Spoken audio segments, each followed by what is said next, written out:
সাইয়েদনা আদমের সামনে অনেকগুলো রুহু রাখা হলো। সাইয়েদনা আদম বললেন, এরা কারা? আল্লাহ বললেন, এরা হচ্ছে নাসালুক, তোমার বংশধর, পৃথিবীতে তোমার পর এরা পৃথিবীতে আসবে। সাইয়েদনা আদম বললেন, আল্লাহ ওই যে একটা রুহু দেখা যায়, এটার নাম কি? আল্লাহ বললেন, হাদা ইবনুকা দাউদ, এটা তোমার ছেলে দাউদ, সে দুনিয়াতে নবী হয়ে আসবে, তার ছেলে সুলাইমান নবী হয়ে আসবে। সাইয়েদনা আদম বললেন, মাবুদ, আমার ছেলে দাউদের কত বছর হায়াত আপনি দিয়েছেন? আল্লাহ বললেন, আরবাউনা সানা, মাত্র 40 বছর, 4 ইয়ার্স। 40 বছর তোমার ছেলেটা বাঁচবে। ও আল্লাহ, আমি বাঁচবো কয় বছর? তুমি বাঁচবা 1000 বছর। সুবহানাল্লাহ। সাইয়েদনা আদম বললেন, মাবুদ, এত ফুটফুটে সুন্দর আমার ছেলে দাউদ, মাত্র 40 বছর দিলেন কেন? জিদ মিন উমরিহি, বাড়ায়া দেন। কি করেন? সুপারিশ করতেছে পোলার লাইগা কে? বাবা। আল্লাহ আপনি বাড়ায়া দেন। আল্লাহকে বাড়ানো যাবে না, লেখা হয়ে গেছে। রুফিআতিল আকলাম ওয়া জাফফাতিস সুহুফ, কলম তুলে নেওয়া হয়েছে আর কালি শুকায় গেছে, আর কিছু করা যাবে? সাইয়েদনা আদম বললেন, মাবুদ, আমার 1000 বছর কেন দিলেন? আমার এই সুন্দর ফুটফুটে ছেলেটারে শুধুমাত্র 40 বছর কেন দিলেন? ও মাবুদ, আমার 1000 বছরের দরকার নাই, আমার 1000 বছর থেকে 60 বছর আমি আমার ছেলেরে দিয়ে দিলাম। দাউদ আলাইহিস সালাম বাঁচবে 40 বছর, তো বাপ আদম যদি আরো 60 দেয়, 40 আর 60 নিলে কত হয়? 100। ভালো হিসাব বোঝেন, 100। আর আদম আলাইহিস সালাম পেয়েছিলেন 1000 বছর, 60 কমে গেলে রইল কত? 940 বছর পৃথিবীতে থাকার পরে মালাকুল মাউত চলে এসেছে। কারণ এটা on time, the death will come on time, it never late, কখনো দেরি হয় না। আল্লাহ বললেন, লিকুল্লি উম্মাতিন আজালুন ফাইদা জাআ আজালুহুম লা ইস্তাখিরুনা সাআতান ওয়া লা ইস্তাকদিমুন। মৃত্যুর একটা নির্ধারিত সময় আমি বেঁধে দিয়েছি, অন টাইম। অন টাইমেই চলে আসে, 1 সেকেন্ড আগেও আসবে না, 1 সেকেন্ড পরেও আসবে না। 940 বছর বয়সে মালাকুল মাউত এসে হাজির, এসে বলল, জিতু আন আকবাদা রূহাক, রূহ কবজ করতে আসছি। আদম আলাইহিস সালাম বললেন, রূহ কবজ করতে আসছো মানে? আমি বাঁচবো 1000 বছর। কয় বছর? মালাকুল মাউত বললেন, না না, ওই যে আগের কথা স্মরণ করেন, আপনি 60 বছর দিয়ে দিয়েছিলেন। কয় না, আমি দেই নাই, আমি আরো বাঁচুম, আরো 60 বছর পাওনা আছি, আমি দেই নাই। মালাকুল মাউত বললেন, আপনি দিয়েছেন। আদম বলে, দেই নাই। মালাকুল মাউত বলে, আল্লাহ ঘটনা দেখেন, দিয়া কয় দেই নাই। আল্লাহ কয়, থাক, কথা কইস না, আয়া বস। সুবহানাল্লাহ পড়ো। নাসিয়া আদম ফানাসিয়া বানু, ভুলে গেছেন। আমরা ভুলে যাই, আমরা খেয়ে বলছি খাই নাই, নিছিলাম পকেটে, কয় নেই নাই। এরকম ডাকাইত আছে না নাই? নাসিয়া আদম ফানাসিয়া বানু, বিশ্বনবী বললেন, আদম ভুলেছে তো তার সন্তানরাও ভুলে যায়। জাহাদা আদম ফা জাহাদা যুররিয়াতু, আদম অস্বীকার করেছে, তার সন্তানরাও অস্বীকার করে। সেদিন থেকে আল কিতাবা ওয়া শুহুদ, মানে লিখে রাখার সিস্টেম আর সাক্ষীর সিস্টেম চালু হয়েছে। সুবহানাল্লাহ পড়েন। সুবহানাল্লাহ। 940 বছর বয়সে মালাকুল মাউত এসে আদম আলাইহিস সালামের রূহ নিতে পারে নাই। উনি 1000 বছর যখন হয়েছে, তখন এসে সাইয়েদনা আদম আলাইহিস সালামের রূহ কবজ করেছে। যেই দিন পৃথিবীর প্রথম মানব, প্রথম নবীর রূহ মালাকুল মাউত দুনিয়ায় এসে কবজ করেছে, ওই দিনটাও ছিল জুমাবার। সুবহানাল্লাহ, আল্লাহু আকবার। আবার বিশ্বনবী বললেন, লা তাকুমুস সাআহ ইল্লা ফি ইয়াউমিল জুমআহ, ইযা যুলজিলাতিল আরদু জিলজালাহা ওয়া আখরাজাতিল আরদু আসকালাহা, ইযা রুজ্জাতিল আরদু রাজ্জান ওয়া বুসাতিল জিবালু বাসসা। কিয়ামতের দিন পৃথিবীটাকে একটা প্রকম্পন দিয়ে কাঁপিয়ে দিবে কে? আল্লাহ। মারাত্মক একটা ঝাঁকুনি দিবে আল্লাহ, পুরো পৃথিবীটা কেঁপে ভেঙে চুরে খান খান হয়ে যাবে। এই ঝাঁকুনি আর আর্থকোয়েক, ভূমিকম্প এর ঘটনাটা যেদিন ঘটবে, ওই দিনটাও হচ্ছে জুমার দিন। চিৎকার করে পড়েন সুবহানাল্লাহ। কারণ দিন নয়, ফিহি খালাকাল্লাহু আদম, কালকের এই দিনটায়, এই জুমার দিনে আল্লাহ তাআলা সাইয়েদনা আদম আলাইহিস সালামকে তৈরি করেছেন। বিশ্বনবী বলেন, লাম্মা খালাকাল্লাহু আদম ওয়া কানা তুলুহু 60 যিরাআন, আল্লাহ তাআলা যখন আদম আলাইহিস সালামকে তৈরি করলেন, 60 হাত লম্বা করে তৈরি করলেন। সুবহানাল্লাহ। আর আমরাও যারা জান্নাতে ঢুকবো, আমাদের আকৃতি থাকবে 60 হাত লম্বা। মজা করে সুবহানাল্লাহ পড়তে পারলেন না? আল্লাহ সাইয়েদনা আদমকে তৈরি করলেন এই জুমার দিনে।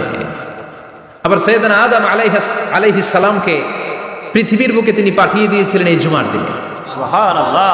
কুল নাহবিতু মিনহা জামিআ, ও Adam, go down with your wife, তোমার স্ত্রী হাওয়াকে নিয়ে পৃথিবীতে নাও।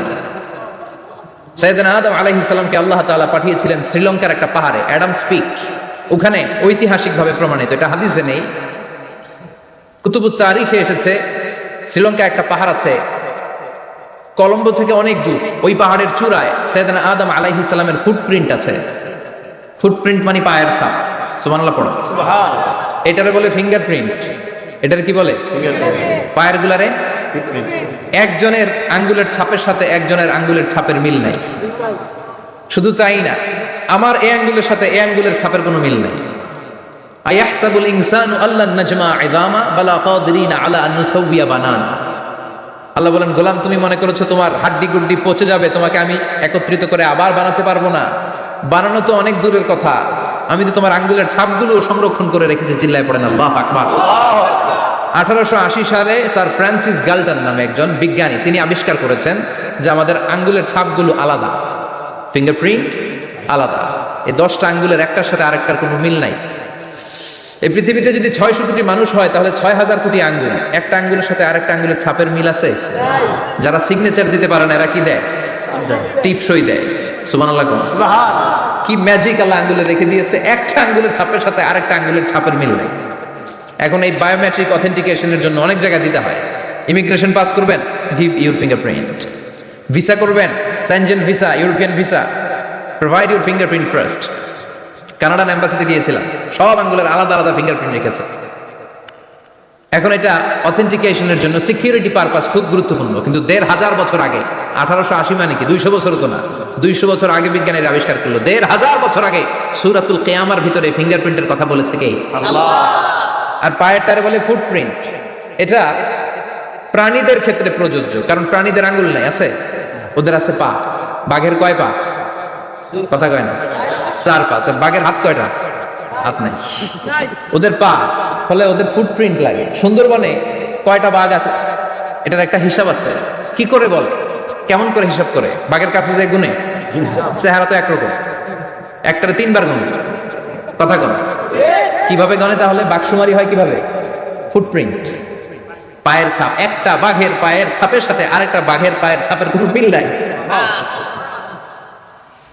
আবার কাবা ঘরের পাশে একটা ছোট্ট জায়গা আছে, এই জায়গার মধ্যে রব্বুল আলামিন সব নবীদের পিতা সাইয়েদনা ইব্রাহিম আলাইহিস সালামের ফুটপ্রিন্ট রেখে দিয়েছেন।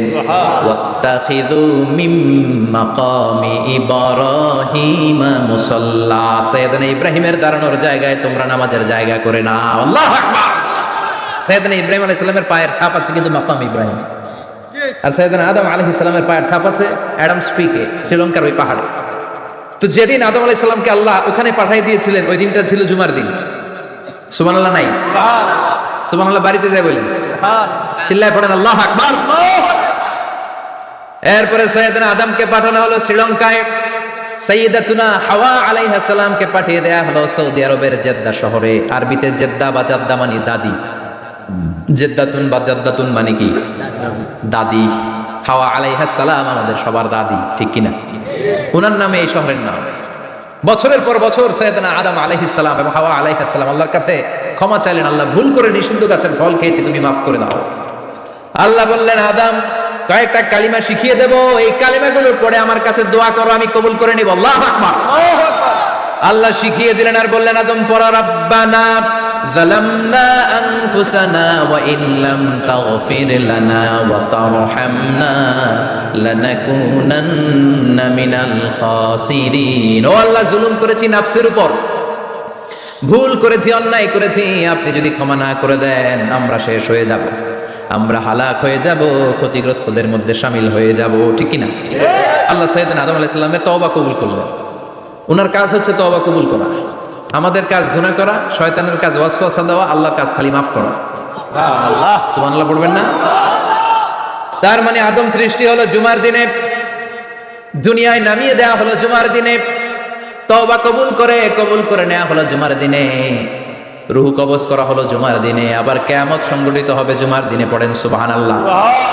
আবার বিশ্বনবী বললেন, আর রমাদান ইলা রমাদান, এক রমজান থেকে আরেক রমজানের মাঝখানে যত গুনাহ হয় মাফ করে কে? আল্লাহ। তারপরে বিশ্বনবী বললেন, আল উমরাতু ইলাল উমরা, কেউ যদি একবার উমরা করে পরে আবার করলে 2 উমরার মাঝখানে গুনাহগুলো মাফ করে দেয় কে? আল্লাহ।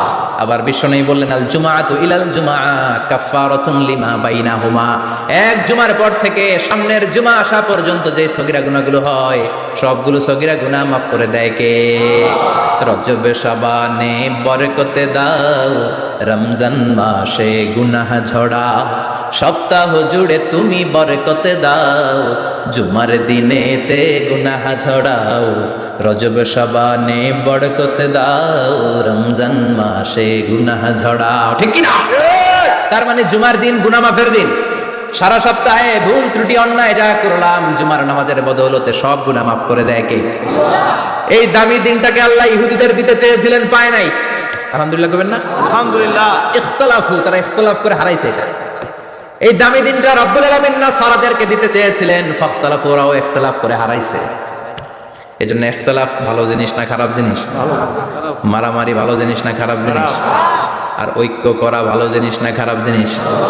ঐক্য করতে রাজি আছেন? ইহুদিদেরকে আল্লাহ দিতে চাইলেন, ইখতিলাফ করে হারাইছে। নাসারারাও হারাইছে। ফাজা আল্লাহু বিনা ফাহাদানা বিহাদা দ্বীন, রব্বুল আলামিন এই দিনটা আমাদেরকে দিলেন। আমরা ইখতিলাফ করি না, এই বিশ্বনবীর হাতে হাত রেখে ঐক্য করে ঘোষণা দিয়েছি জুমার দিন আমাদের সাপ্তাহিক দিন। সুবহানাল্লাহ। বিশ্বনবী বলেন ফাগাদান লিল ইয়াহুদ, সাপ্তাহিক আনন্দের দিন ইহুদিদের জন্য হচ্ছে শনিবার, ইয়ামুস সাbt, ও বাদা গাদ লিন নাসারা, আর খ্রিস্টানদের জন্য হচ্ছে রবিবার, আর আমাদের জন্য হচ্ছে শুক্রবার। চিল্লায় পড়েন আল্লাহু আকবার। তার মানে জুমার দিন, জুমাবারের মর্যাদা বেশি না কম? চিল্লায় পড়েন বেশি না কম? জুমার দিন সকালবেলা ফজরের নামাজের পর থেকে ফেরেশতারা যতগুলো মসজিদে জুমা অনুষ্ঠিত হয় ওই মসজিদে ঢোকার প্রতিটা দরজার মধ্যে দাঁড়িয়ে থাকে। কারা কারা আগে আগে জুমার নামাজ পড়ার জন্য মসজিদে যায়, প্রত্যেকের নামগুলো একটা জান্নাতের রেজিস্ট্রি খাতার মধ্যে তুলে নেয়। এই নামগুলো স্পেশালি আল্লাহর কাছে পাঠানোর জন্য। সুবহানাল্লাহ কইবেন না? ডানে বায়ে সামনে পেছনে যতগুলো দরজা, প্রতিটা দরজায় ফেরেশতারা বসে থাকে। কে আগে আসলো নাম তুলে দেয়। তুলতে তুলতে তুলতে তুলতে খতিব সাহেব যখন খুতবা দেওয়ার জন্য মিম্বারে যেয়ে বসে যায়, ফেরেশতারা তাদের খাতা বন্ধ করে তারাও খতিব সাহেবের সামনে জুমার খুতবা শোনার জন্য বসে যায়। পড়েন সুবহানাল্লাহ। প্রথম জুমার দিন জুমার মসজিদে যে ঢুকবে, বিশ্বনবী বললেন আল্লাহর রাস্তায় একটা উট কুরবানি দিলে যে সওয়াব, এই সওয়াব আল্লাহ আমলনামায় দিয়ে দেয়। দ্বিতীয় পর্যায়ে যে ঢুকে, বিশ্বনবী বললেন বাকারা, গরু কুরবানির সওয়াব পায়। 3 নম্বরে যে ঢুকবে, বিশ্বনবী বললেন কাবসা, হাদিসের ভাষায় এসেছে আল কাবাস, কাবাস মানে হলো বকরি, বকরি কুরবানির সওয়াব। 4 নম্বরে যে ঢুকবে তার হচ্ছে দাজাজা, দাজাজা মানে মুরগি। 5 নম্বরে যে ঢুকবে, বিশ্বনবী বললেন বাইদা, নোয়াখালীরা কয় বয়দা, আমরা কই আন্ডা, কুমিল্লায় কই ডিম। আছে না নাই? আছে। এক দেশের কত ভাষা।